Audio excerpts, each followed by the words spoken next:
on commence la calisthénie, c'est-à-dire l'entraînement au poids du corps, on peut être très confus et ne pas savoir quels exercices privilégier et vers où se diriger pour développer une force, une souplesse respectable, réussir des mouvements compliqués / stylés et ce sans utiliser de matériel.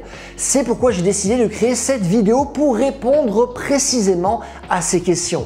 Ainsi, dans un premier temps, je vous expliquerai quels exercices de force vous devez choisir et comment vous devez organiser vos séances tout en abordant les 3 erreurs les plus courantes. Et deuxièmement, je vais faire la même chose mais cette fois-ci concernant la mobilité. Mais juste avant de commencer, petite intro, moi c'est Clément, je suis un préparateur physique diplômé et sur ma chaîne Mouvement Conscient, je vous explique comment développer un corps qui est fort, souple, fonctionnel, capable de répondre à plein de situations différentes et complexes. En calisthénie, pour ce qui est du haut du corps, il y a seulement 4 types de forces que vous devez développer.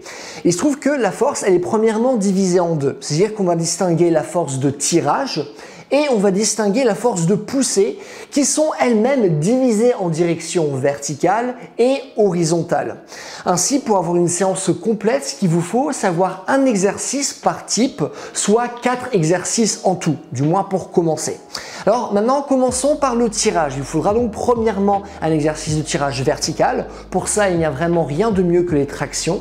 Je vous conseille à la fois d'effectuer les tractions standards afin que vous puissiez développer une base, ainsi que des variations unilatérales pour ensuite développer des mouvements plus durs, comme par exemple la fameuse traction à une main.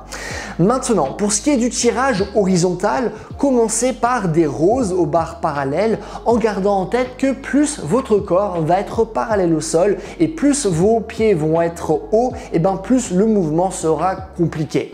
Passons maintenant à la poussée. Il vous faudra donc premièrement un exercice de poussée verticale comme les pike push-ups. Il s'agit de pousser le sol en diagonale avec les avant-bras qui sont perpendiculaires au sol et à force de les travailler, vous pourrez ensuite développer les pompes en poirier. Pour ce qui est maintenant de la force de poussée horizontale, je vous conseille d'effectuer des pompes traditionnelles ou aussi des dips si vous avez la force nécessaire. Une fois que vous aurez développé une base à travers ces exercices, vous pourrez passer à un nouveau type de force, c'est-à-dire la force bras tendu. En d'autres termes, vous pourrez commencer l'acquisition de mouvements comme le front lever et également la planche gymnique. Respectivement, je vous conseille de commencer par le Active Arcing Hang pour la force de tirage bras tendu. Cet exercice s'effectue en allant le plus en arrière, en gardant les bras tendus et les omoplates proches l'une de l'autre. Et je conseille aussi les Lean Planche Push-Ups, c'est-à-dire en fait des pompes où on s'avance loin en avant pour la force de pousser bras tendus. En d'autres termes, on peut en conclure que l'entraînement du haut du corps doit être dirigé vers l'acquisition de la pompe en poirier, de la pompe en planche ainsi que la traction à une main et les roses en front lever. Alors il ne s'agit pas forcément de réussir ces mouvements mais simplement de guider votre pratique vers ces derniers car ce sont les mouvements qui vous ouvriront le plus de portes et qui faciliteront l'accès à tous les autres exercices, que ce soit par exemple le dragon flag, le drapeau, etc. Et en fait, à travers eux, vous développerez donc tous les différents types de forces que j'ai mentionnés en début de vidéo. À ce travail, j'ajouterai également le travail de false grip, qui est une position de main précise où la charge est davantage répartie au niveau des poignets. Sans avoir cette force dans cette position-là, vous serez incapable de maîtriser le muscle-up qui est le mouvement de base pour passer une position où on est en dessous de la barre ou des anneaux pour ensuite passer au-dessus. Et les gens s'imaginent à tort que faire des tractions et des dips développe naturellement cette position, alors qu'en vérité, l'élément qui bloque lors d'un muscle-up, c'est bien la phase de transition, la phase qui nécessite ce false grip. Donc c'est important de le renforcer. Pour ce faire, travaillez-le en position bras tendu et également en position bras pliés, de manière à ce que vous ayez la force et la mobilité nécessaires dans toutes les positions du muscle-up. Pour ce qui est cette fois-ci de la force des jambes, on distingue 2 patterns de force principaux. D'une part, on remarque le mouvement de squat et d'autre part, on remarque le mouvement de charnière. Alors le premier peut être bossé à travers des mouvements qui débloquent le squat à une jambe, comme par exemple le split squat, par lequel je vous conseille de commencer car il permet de travailler la force unilatérale sans trop surcharger vos articulations au début, tout en améliorant votre flexion des hanches, également celle des genoux et également celle des chevilles.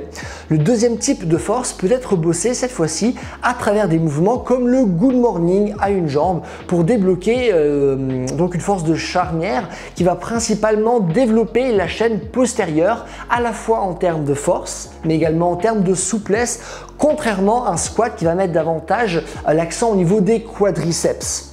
À travers ces deux mouvements, vous développerez vos quadriceps, vos ischio-jambiers et vos fesses, vous permettant d'avoir des jambes qui vont être plus fortes, pouvant sauter plus haut et plus loin.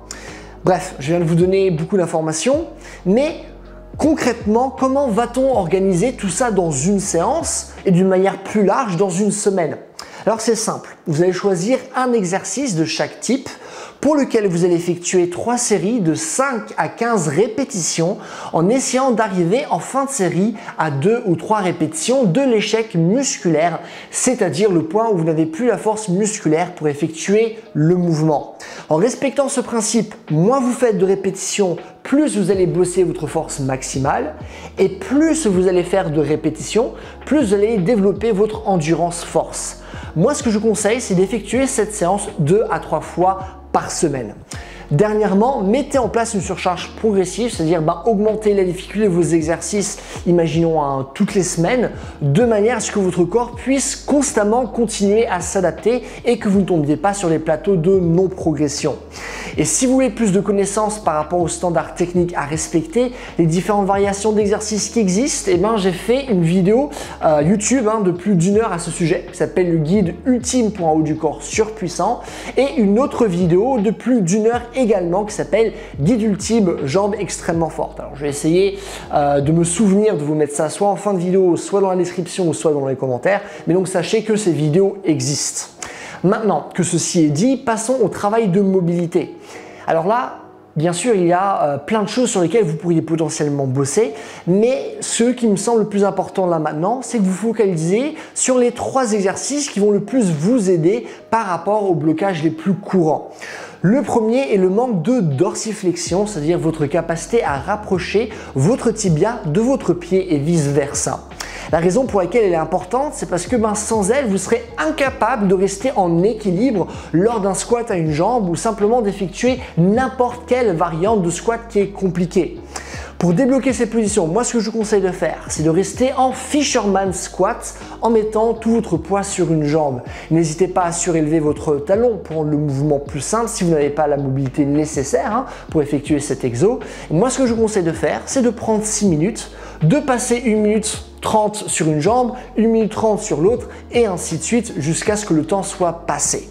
Maintenant, le deuxième grand blocage que je remarque chez la plupart des gens, c'est le manque d'extension du corps. C'est-à-dire que vous n'avez pas le ramener en arrière, que ce soit au niveau de votre dos, au niveau de vos hanches, etc. Et pour remédier à ça, moi ce que je conseille de faire, c'est le diagonal stretch. Et puisque son exécution est particulière, voici un tuto tiré de ma dernière vidéo YouTube. Le diagonal stretch, où avec les jambes qui vont être alignées, le pied avant à plat et orienté vers l'extérieur, le pied arrière qui va être sur la pointe, je vais ramener mon dos en extension et en rotation pour toucher un point sur ma jambe arrière le plus loin possible. Plus la jambe avant est tendue, plus l'exercice est difficile. Et il en est de même en ce qui concerne l'amplitude de l'écartement des jambes.